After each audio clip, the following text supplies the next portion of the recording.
घोषणाही त्यांनी केली। मेळाव्याच्या प्रारंभी रॅलीही काढण्यात आली होती। हिमालयाच्या पर्वतरांगेतील माउंट एव्हरेस्ट या जगातील सर्वोच्च शिखरावर पाऊल ठेवण्याचं प्रत्येक गिर्यारोहकाचं स्वप्न, मात्र कधी निसर्गाच्या लहरीपणामुळे तर कधी शरीरानंच पराभव स्वीकारल्यानं अनेकांचं स्वप्न अपुरंच राहतं। मात्र औरंगाबाद इथं ग्रामीण पोलीस दलात कार्यरत असलेल्या रफिक शेख या तरुणानं नुकतीच एव्हरेस्टवर यशस्वी चढाई केली। प्रसंगी मृत्यूशी दोन हात करत त्यांनी मिळवलेल्या यशाची संघर्षगाथा निश्चितच प्रेरणादायी ठरते।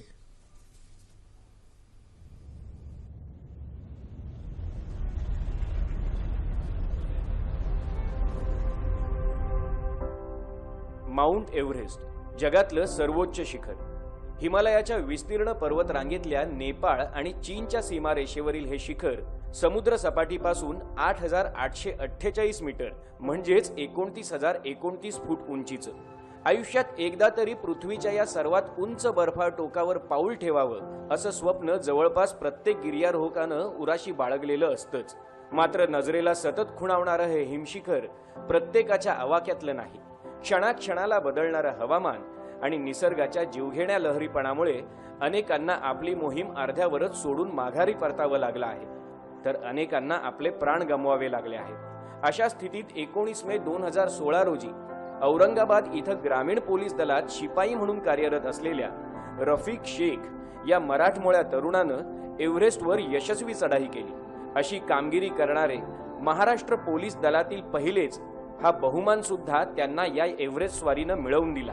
यापूर्वी दोनदा निसर्गाच्या प्रकोपामुळे बेस कॅम्पवरूनच त्यांना परतावं लागलं होतं। एका प्रसंगात तर केवळ आपल्या जिद्दी वृत्तीनं मृत्यूला चकवा देत ते पुन्हा उभे राहिले, ते थेट एव्हरेस्ट गाठण्यासाठीच। अखेरीस आपला ध्येयवेळा स्वभाव आणि दुर्दम्य इच्छाशक्तीच्या जोरावर त्यांनी एव्हरेस्टवर यशस्वी चढाई केली। मानसिक आणि शारीरिक कसोटी पाहणारा एव्हरेस्ट मोहिमेचा त्यांचा हा प्रवास जितका उत्कंठावर्धक तितकाच प्रेरणादायी देखील, एवढं निश्चित।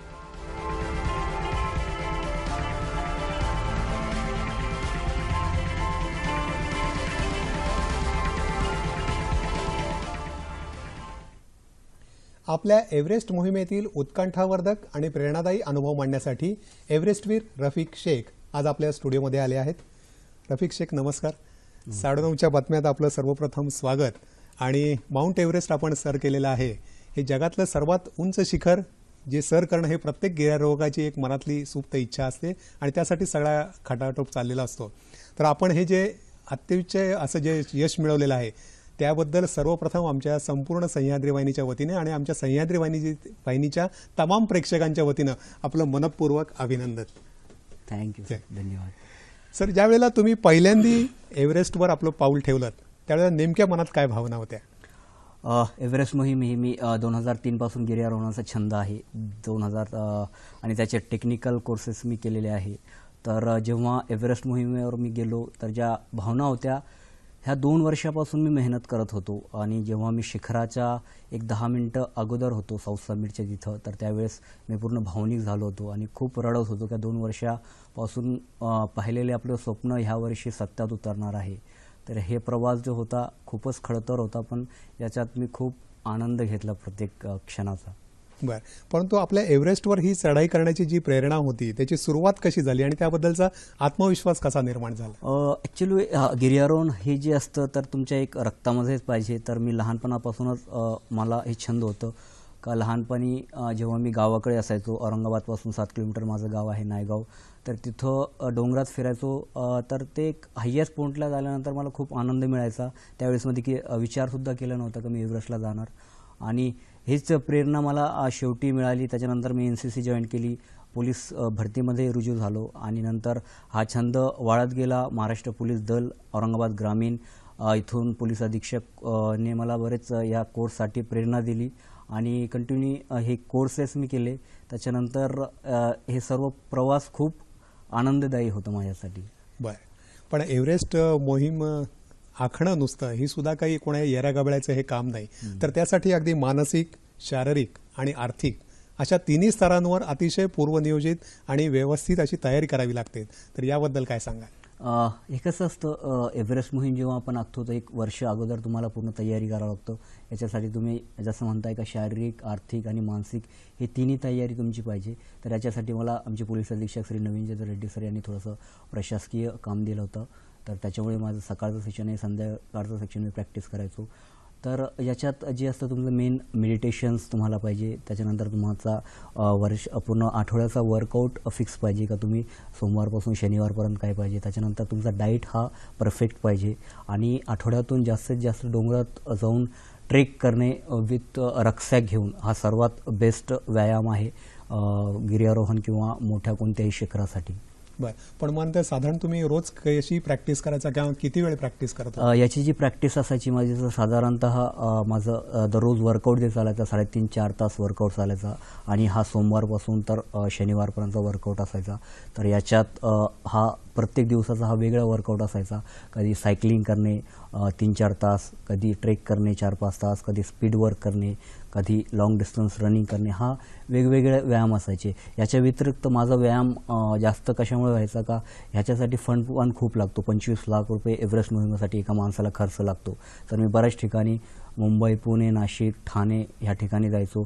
तर माझी जी प्रॅक्टिस असायची तर ते ऑलमोस्ट मी कधी लिफ्टचा यूज केलेला नाही आहे किंवा स्टेशनवरून कुठं जायचं असेल तर मी ते प्रॅक्टिस कंटिन्यू चालतच मी जायचो.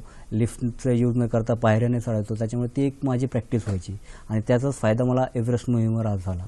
बरं, आणि मग मानसिक तयारीसाठी काय? मानसिक तयारीसाठी आपले क्रीडा मानसोपचार तज्ज्ञ श्री भीष्मराज बाम सर यांचा नेहमीच मला मार्गदर्शन होता. तर यांनी मला वेळोवेळी सांगितलं याच्यासाठी मी प्राणायाम करायचो, अनुलोम विलोम, त्याच्यानंतर कपालभाती, भ्रामरी हे प्राणायाम मी डेली करायचो. ऑलमोस्ट अर्धा तास डेली करायचो. याच्यामुळे मला खूप माउंटेनमध्ये याचा फायदा होत असतो प्राणायामचा. बरोबर आहे. आणि म्हणजे हे तर तुमचा मेडिटेशनचा भाग झालाच, पण तो दमसाच हा सुद्धा अतिशय महत्त्वाचा आहे आणि श्वासावर आणि एकूणच त्याच्यावर कंट्रोल झाला पाहिजे. तुम्ही जेव्हा प्रत्यक्ष तिथे चढाई केली तर त्यावेळेला सुद्धा 2 वेळेला तुम्हाला माघारी परतावं लागलं. तर अशा वेळेला काही निराशाजनक असेही विचार मनात आले असतील, तर ह्याच्यावर तुम्ही मात करून त्यातनं बाहेर कसे आलात? कंटिन्यू 2 वर्ष म्हणजे नैसर्गिक आपत्तीमुळे पूर्ण जगभरातील नेपाळ-साडीच्या मोहिमा रद्द होत होत्या. त्याच्यामुळे मी थोडंसं मानसिक, शारीरिक आणि आर्थिक खचलोच होतो. आता ह्या वर्षी कसं होईल. पण त्याच वेळेस मला नेहमी प्रेरित करणारे श्री अमितेश कुमार सर, पोलीस आयुक्त औरंगाबाद ग्रामीण यांच्याकडे मी गेलो आणि यांच्याशी बरंच मी कोऑर्डिनेट करायचो. तर यांना भेटल्यानंतर मला खूप आनंद व्हायचा. तर त्यांच्याशी बोलल्यानंतर असं कळायचं काय रफिक इस साल तेरा हो जाएगा.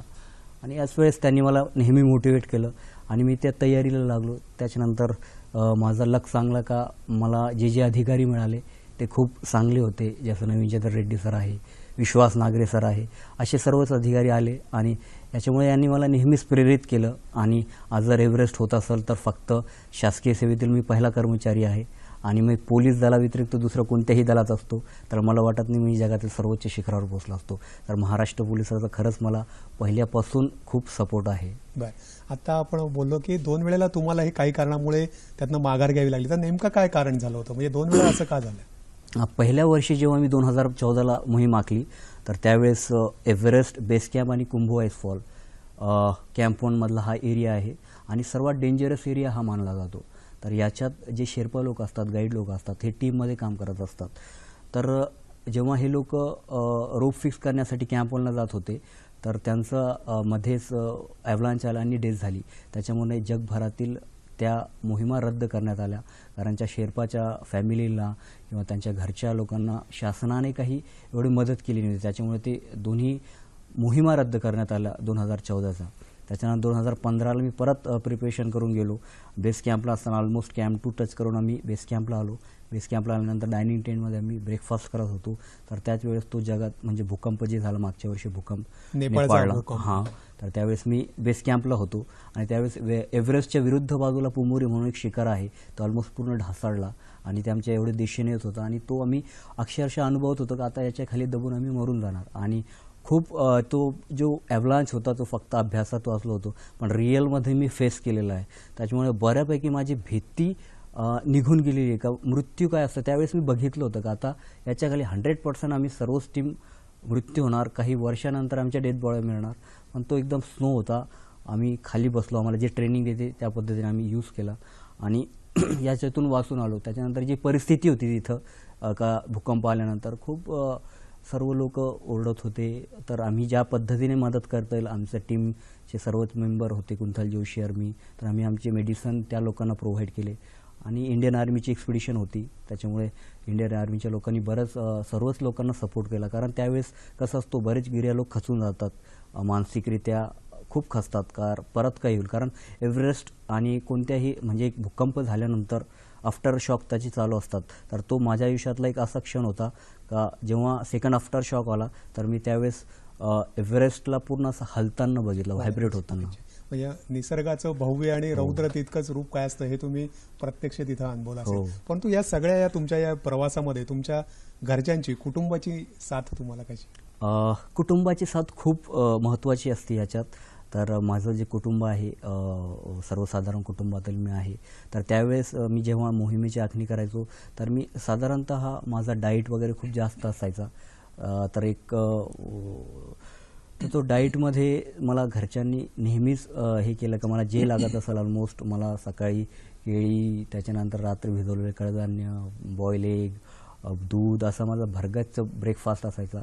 तर घरच्या लोकांनी मला ह्याच्यासाठी खूप प्रेरित केलं. नेहमी मी जे मागायचो मला मिळालं. आणि घरच्या लोकांचा खरंच ह्या मोहिमेसाठी आईवडिलांचा असो किंवा मोठ्या बंधूचा असो, सर्वांचा खूप सपोर्ट होता. त्याच्यामुळे आज ही मोहीम फत्ते झाली. बरं. परंतु अशा ज्या मोहिमा असतात किंवा एकूणच साहसी खेळ असतात, त्यांना एकूणच समाजाकडनं म्हणा किंवा आपल्या प्रशासकीय पातळीवर सुद्धा कशा प्रकारे सपोर्ट मिळणं आवश्यक आहे असं वाटतं?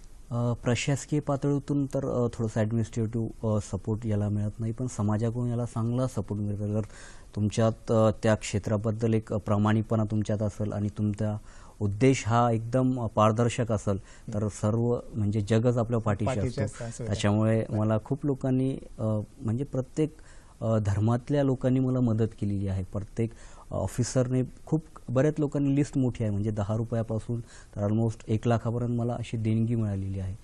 चांगल्या कामासाठी समाजातल्या सगळ्या स्तरातून तुम्हाला हे मिळाले असं म्हणायला हरकत नाही. करतात. तर आज तुम्ही इथे आलात आणि तुमचे हे जे अतिशय अद्भुत असे जे अनुभव आहेत ते आम्हाला सह्याद्री वाहिनीच्या सर्व प्रेक्षकांना सांगितलेत, त्याबद्दल सह्याद्री वाहिनीच्या वतीने पुन्हा एकदा आपलं अभिनंदन आणि मनपूर्वक आभार. Thank you sir, thank you.